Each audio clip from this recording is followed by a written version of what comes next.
نحمده ونصلي على رسوله الكريم أما بعد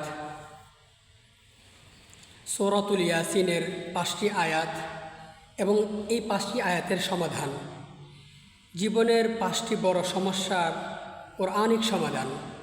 সূরাতুল ইয়াসিন শুধু মৃত্যুর সময় নয়, জীবনের প্রতিটি সংকটে আল্লাহর পক্ষ থেকে আমাদের জন্য রহমতের দিশা। 1 নম্বর, যখন সঠিক পথ খুঁজে পাচ্ছেন না, হেদায়েতের সংকট, তখন এই আয়াত পড়ুন। ইন্নাকা লামিনাল মুরসালিন আলা সিরাতিন মুস্তাকিম।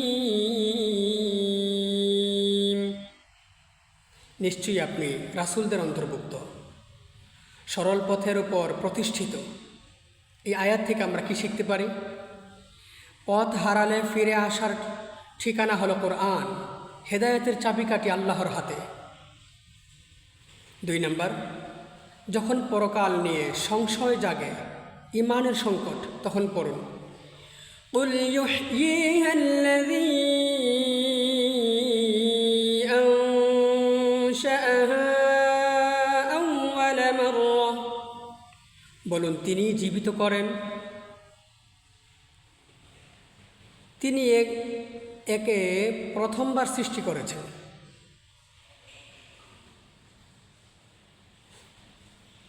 এই আয়াত থেকে আমরা কি শিখতে পারি? যিনি শূন্য থেকে সৃষ্টি করতে পেরেছেন, তার জন্য পুনর্নির্মাণ করা অতি সহজ। 3 নম্বর, যখন উপার্জনে বরকত নেই, রিজিকের সংকট, তখন পড়ুন وآية لهم الأرض الميتة أحييناها وأخرجنا منها حبا فمنه يأكلون। তাদের জন্য একটি নিদর্শন হলো মৃত জমিন, আমি তাকে জীবিত করি এবং তা থেকে শস্য বের করাই, যা তারা ভক্ষণ করে। এই আয়াত থেকে কি শিখতে পারলাম আমরা? শুকনো জমিনে যেমন ফসল ফলাতে পারেন, তেমনি আপনার জীবনকেও রিজিক ও বরকত আনতে পারেন। সুবহানাল্লাহ। 4 নম্বর, যখন ভাগ্য নিয়ে অভিযোগ জাগে, তাকদীরের চিন্তা, তখন পড়ুন ওয়া কুল্লা শাইইন আহসাইনাহু ফি ইমামিন মুবিন। আমি সব কিছুই এক সুস্পষ্ট কিতাবে সংরক্ষণ করে রেখেছি। এই আয়াত থেকে আমরা কি শিখতে পারি? সব লেখা আছে ঠিকই, কিছু দোয়া তাকদীর পরিবর্তন করতে পারে, তাই দোয়া ছাড়বেন না ইনশাআল্লাহ। 5 নম্বর, যখন সব পথ বন্ধ হয়,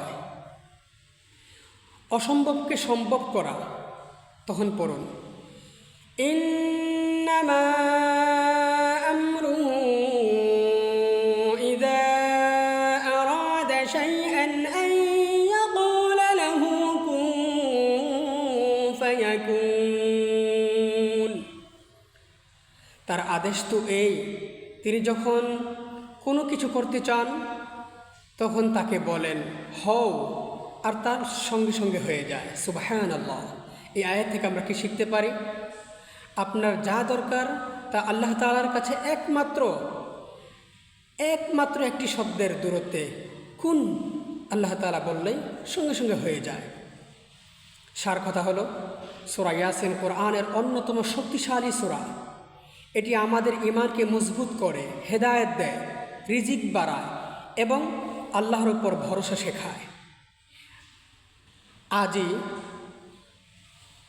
আজ থেকে অর্থসহ সূরা ইয়াসিন তেলাওয়াত করুন এবং এর শিক্ষাগুলো জীবনে বাস্তবায়ন করুন।